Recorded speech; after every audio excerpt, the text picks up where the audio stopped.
So I always tell my clients that you need to have a conflict management system in place. And that starts with having conflict management policy.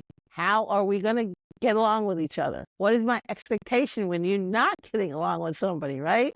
And usually that's not something we talk about. We don't say, like, my expectation is we're going to talk this out because we just assume everybody's like us. And of course, you would be reasonable and talk it out. But, you can't rely on that. So you have to have some sort of management system. And then you get to the resolution. How are we resolving things, right? I try to tell my clients that you want to be resolving things at the level where you have the most control, right? And so that means the lower level where you have the most control is the lowest level. That's you and me talking, right? You and I get into a beef about something and we sit down and talk to each other.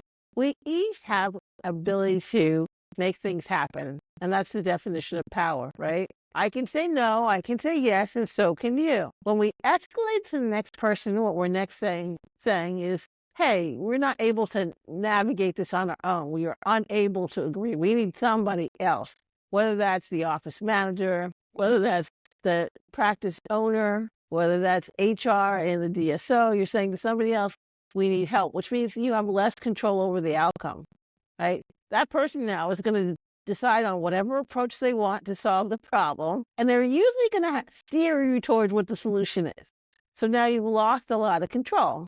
And when I talk to DSOs about managing their cultures, one of the things we talk about is that when you get a lot of different practices having these kinds of communication issues, eventually you get to the point where you have to involve a lawyer. And you've lost another level of control because the lawyer's not going to ask you what you want to do. The lawyer's going to do what he wants to do and tell you about it.